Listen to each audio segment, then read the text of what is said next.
Good evening. Welcome to This Week in Review. Tonight's stories include the CNIB held a low vision clinic on Tuesday, workers went back to work at Sandbanks Provincial Park on Tuesday, 2 fire department members spoke to preschool students on Wednesday, and more, so please stay tuned.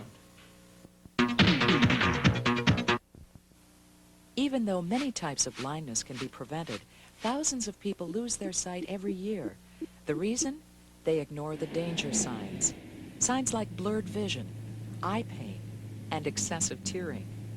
And then, before they know it, vision loss has set in. Don't be on a collision course with blindness. Learn the danger signs and protect your sight.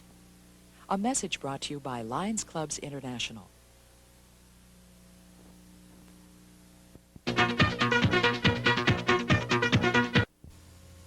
Two representatives from the CNIB held a low vision clinic at the Burgeo Lions Centre on Tuesday. They had a large selection of visual aids for the visually impaired. Ruth May, one of the CNIB representatives, explained the different aids to us. We have different size playing cards. A lot of people give up playing cards when their vision goes downhill. And large cards like this here, most people can continue playing. And we have this size here also, which is quite nice. Contrast is very important for visually impaired people. And someone who is visually impaired could use a black placemat and a white plate and probably a white fork and knife or a yellow that they can see what it is, where to pick it up. And if you had steak and carrot or something there, it would be easy enough to see. If it was something like steak, if it was fish, you'd use a dark color plate. This here is a liquid level indicator, and a person, especially a diabetic, when they can't see, like pouring boiling water, if they filled up their cup, and once the cup reached the top, it would buzz so that the person wouldn't have to put their hands in the boiling water. Then we have this device here, which is a countadose, which a diabetic, totally blind, can draw up his own insulin, mixed insulin, both kinds. Then we have the Magna Guide here for which enlarges the numbers on the syringe. Lighting is very, very important to any person, most especially to visually impaired people. So we always stress lighting. Right here is a big eye lamp with 2 magnifiers on it. Anybody working in school or in an office could put their work under that and read through there. This is a large print timer, which some people definitely need who can't see the smaller print. This is a phone for people who are visually impaired and hearing impaired also, and these are available through the telephone company. And we have different types of glasses here. These here which fit over your own glasses, or those here which fit over just the clip-on. These are Corning glasses and are excellent for glare and for a lot of eye conditions. Then we have a tactile clock where people who cannot see the time can feel the numbers. There's neither face on the clock, they feel the hand and the numbers. And then we have a talking clock. Alarm 7:01 a.m. And we have the large telephone numbers which fits over the push-button phone. And the bingo card, large print bingo card. And a low vision watch here. And we also have large print crossword puzzles, the large print Reader's Digest, and a big print address book.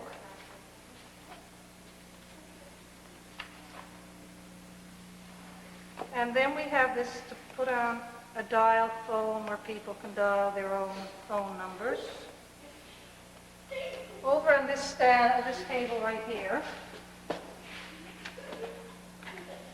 we have sports glasses here, which a lot of children use in school to see the blackboard, and a lot of other people use it to watch TV or to use while driving so they can see what's going on.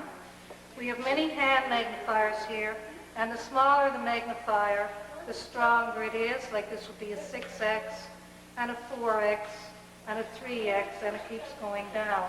Now this is a 7x, which is a nice pocket magnifier that you clip in like that and put in your pocket to see price tags in the stores, etc. We have this is a hobby magnifier that you just pull this on, and this, with your addition of your own glasses, is great for working on car motors, etc. And right here we have different types of magnifiers. This is a halogen magnifier, which gives off a really good light. And all these here are lighted magnifiers that you just put on, and you read across the page like that. This is another lighted magnifier here. And these here are stand magnifiers of different strength, and they're tiltable from one side to the other, and they're quite popular also. And this here is a bar magnifier, which you can stand on the line of the page and read across. These here are strong stand magnifiers. As you can see, this is very small, and that magnifies 15 times. And this one here magnifies 20 times. This here is a sewing machine magnifier that you clip onto the sewing machine right here, and it magnifies your needle and the work that one might need to do. Here we have over the glass monoculars, which just fits on for people who need to see in the distance and they don't want to be bothered with something there permanently, and clip that onto their glass. And this one here also, and this one here. This here is a jeweler's loop, actually, which when the glass is open gives you 5 more times magnification than your own glasses. These here are all stand magnifiers, meaning that they have their own distance from the word or whatever you want it to read. This here is a magnifier which clips on over glasses and can flip up like that and can be used just when needed for reading small print. Now we have, have these microscopic glasses which a person has to read fairly close. And then we have the half-eye glasses with a prism in the base, which a lot of people whose vision can't be corrected by ordinary glasses, that they can use this here. But all this, of course, has to be prescribed by a doctor, an ophthalmologist, or an optometrist. And this here is a keyword button. With this one here is a 9x, magnifies 9 times, and it's just a little button what a person can see through. So naturally, they would also have to read up very close. And this here is a Miva, a portable closed-circuit TV. And you would read across the line like this. And this can be also connected to a TV, like the child could take it to school in the daytime and take it from one class to the other. And in the evening, you could bring it home and connect it up to a TV. It's also good for business people that can take it to airports or to work or whatever. And then right here we have a simulator kit for people who don't understand why their parents don't see this and they can see some things and not others. Well, this will demonstrate how most people can see, say with glaucoma or diabetic retinopathy or macular degeneration. And it also simulates many other eye conditions like 20/400 vision or 20/200 vision. Right here we have a magnifier that clips onto the desk like a business person might use this and have there set up all the time if he wanted to look at a map or whatever. And then we have the large print Bible, which is available to anybody who is registered with the CNIB free of charge. And a lot of pamphlets put out by the CNIB on many of the ordinary or most common eye conditions. And this is a booklet with Living with Vision Loss, which is provided by the Royal Bank of Canada. And we give these out to a lot of people and has a lot of helpful hints in it. This here is Give the Gift of Sight, and this is very important for eye donors. We badly need eye donors. So I've just signed a card as an eye donor. I think it's a very good idea. And right here we have all the different pictures of how people see with the different eye conditions, cross-eyed, glaucoma, and far-sighted and nearsighted, and macular degeneration. And right here we have the Beecher Mirage, which magnifies from 7 feet to infinity. You can read, you can also read with this by putting on a reading cap. And they are excellent. It makes things very, very clear. And once they're fitted to your eyes, some people can't do without them. And I think I have covered just about everything. And this is Travis's drawings. Look, you should put that on TV because they're excellent. Employees of Sandbanks Provincial Park returned to work on Tuesday to get things ready for the official park opening.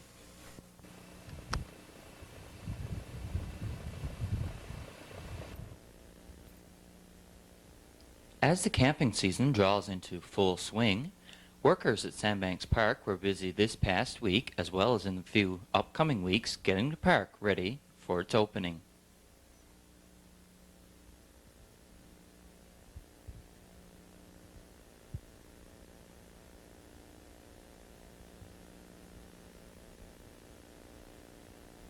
Unfortunately, however, park workers had a little bit more to face than they had expected this past week when they returned to work.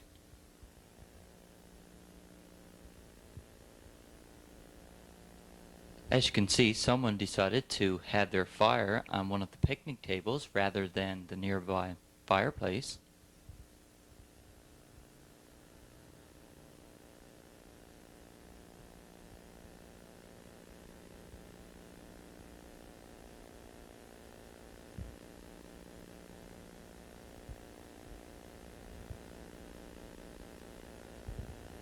A lot of garbage had been thrown around on the park grounds as well. And perhaps the most devastating thing, people have broken off trees in a number of different campsites. Some were used for firewood, while others were just cracked off for something to do.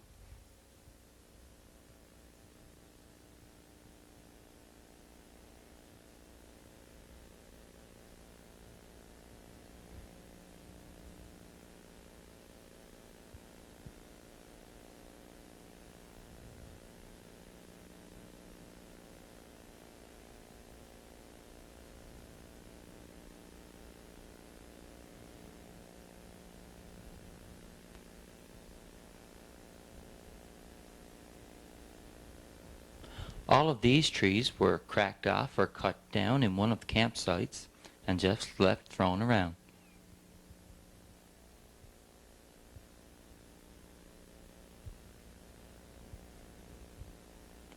There were also a number of different tree branches as well as trees cracked off in this campsite as well.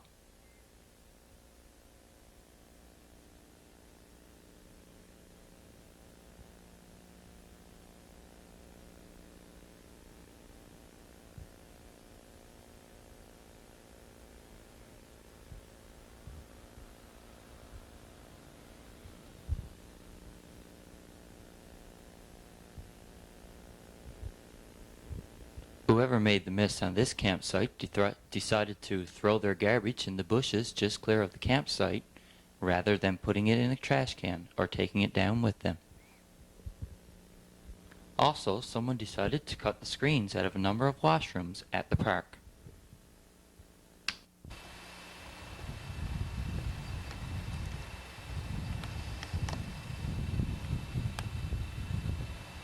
Hopefully Mother Nature will cooperate and give us a little better weather so we can all get out and enjoy our park. Stay tuned for more of This Week in Review coming up in just a moment. We'd like to remind you that the phone lines are still open to take your pledges for the Recreation Commission Telethon.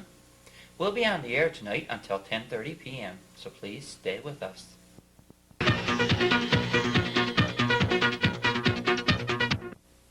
They're not hip or modern. fancy, or fashionable. They no longer fit your prescription or your style.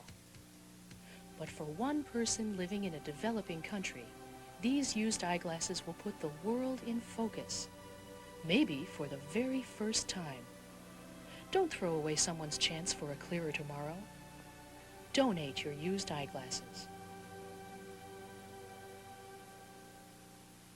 4, 3, 2. Fireman Glenn Han and Fireman Robert Sims visited the preschool class on Wednesday afternoon to tell them about fire safety. This is Mr. Han, Mr. Glenn Han, and I'm Robert Sims. And we're here on behalf of the Volunteer Fire Department to give you a few safety tips on fire prevention and how to maybe plan a fire escape home. I know you're probably a bit young to take that home, but anyway, just the older, start them off younger you are, the better. And we're going to Glenn will outline what this ugly clothes looks like. But ugly or not, I tell you, there's a great need for it when you're fighting fires.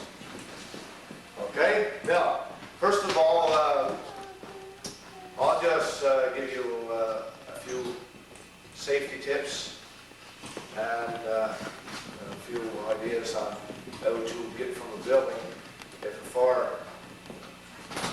fire alarm goes off, if there's a fire, right? Or even if it's a fire drill.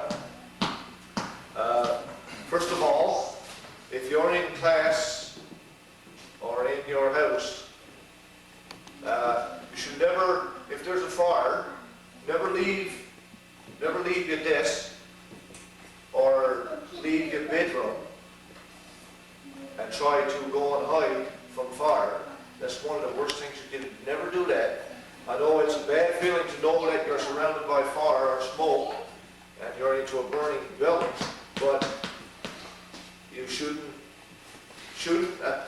panic. Try to avoid panic and wait where you are. If you're trying to get out, and the door that you go to get out through, you should always touch it with the back of your hand. And if the door that you're going to go through is warm or hot, don't open it. And if the room becomes filled with smoke, smoke is going to fill the room at the ceiling first. So the closer you can stay to the floor, the better. You'll stay out of the smoke. Then on your hands and knees, lay right down on you, flat out on your stomach if you got to. Hey, I don't got 2 doors. You don't got 2 doors? Okay, but you have got a door to your bedroom or classroom, right? At least 1 door. How many doors have we got in our classroom, boys and girls? How many can you see? 3. And which one do we go out to? This is fire. And the one down in the library. Oh, that's great. There you are. Down in the library. Oh, that's marvelous. So, like I say, don't never run nowhere and hide. And when you do get out, 9 chances out of 10, most of the houses in Virgil and the schools are equipped with fire alarms, smoke detectors, what have you. So they usually go off to signal before it's too late to get out and let you know that there's something wrong.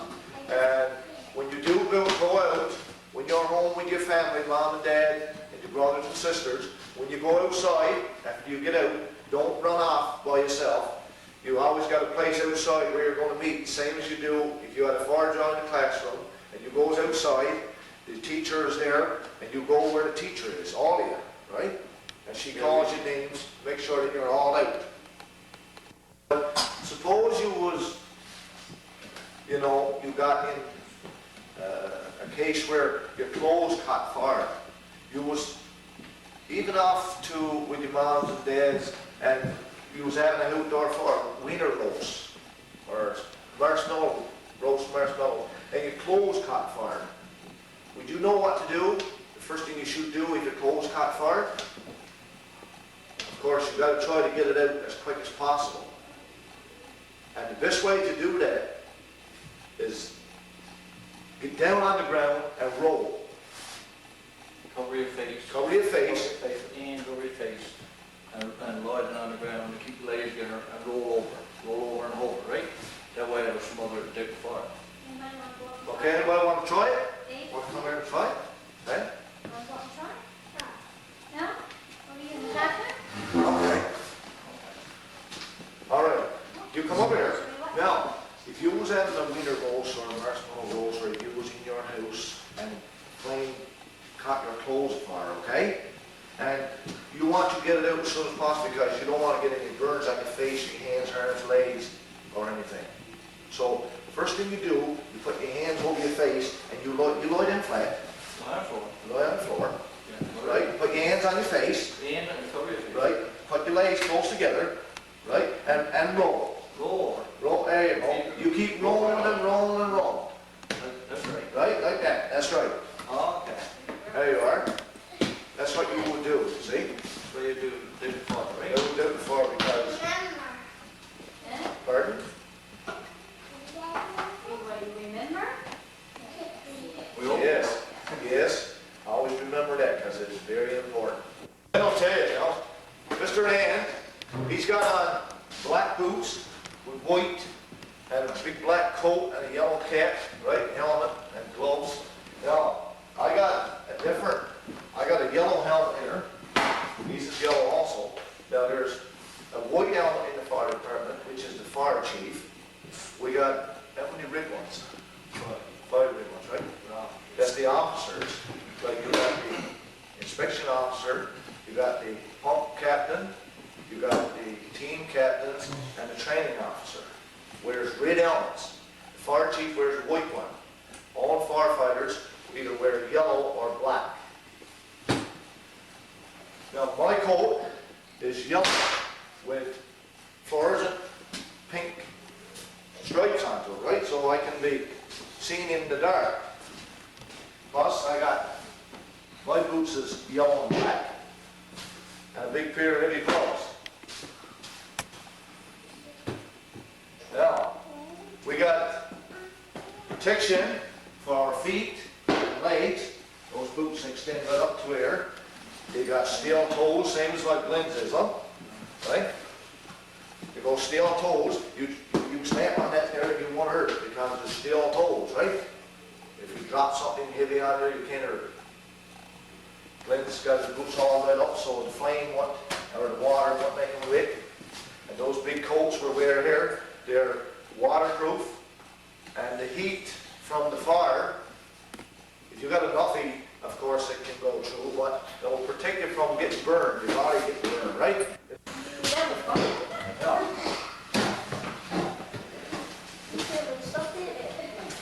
Hey, feel like stuff teddy bear. All right? Now, Glenn, try the coat on one. There you go, David.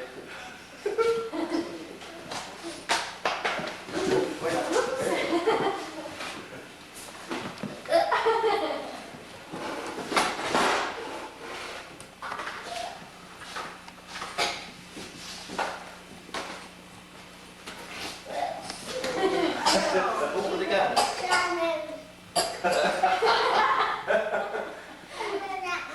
Right now.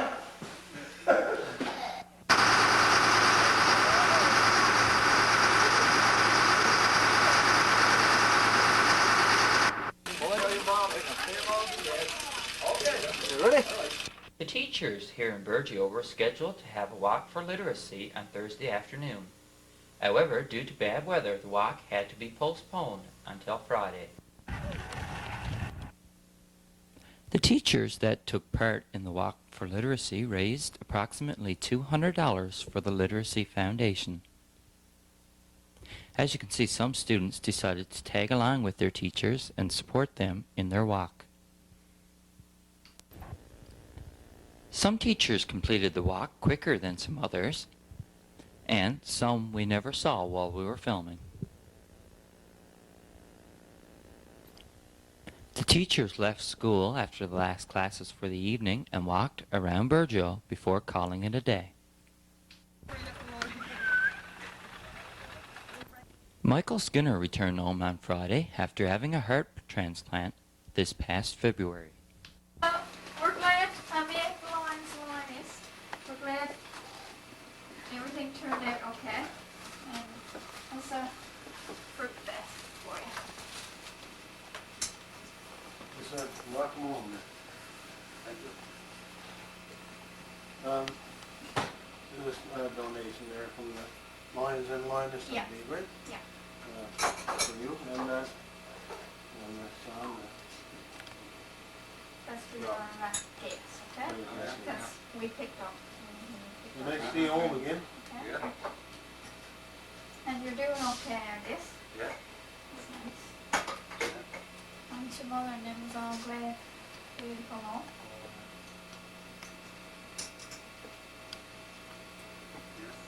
Thank you very much. Community events. The Virgil Guiding Movement is sponsoring a live stream walk this year. The public is invited to come out and join the guide movement. Please meet at the Community Center parking lot on Monday, May 31st at 6:30 p.m. This walk is the same distance as last year.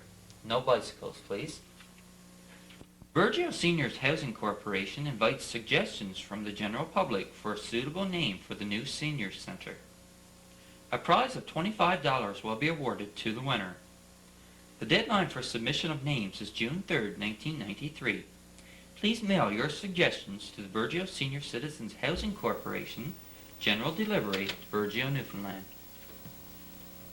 Tenders are being accepted for the provision of janitorial caretaking services at the new Burgeo Senior Citizens Center. The duties include general cleaning, garbage removal, and minor maintenance of the building. This does not include cleaning of the individual apartments, but it does include providing any necessary minor maintenance. Complete details of tender documents are available at the Penguin Development Office. The lowest or any tender is not necessarily accepted. Tenders close on Thursday, June 3rd.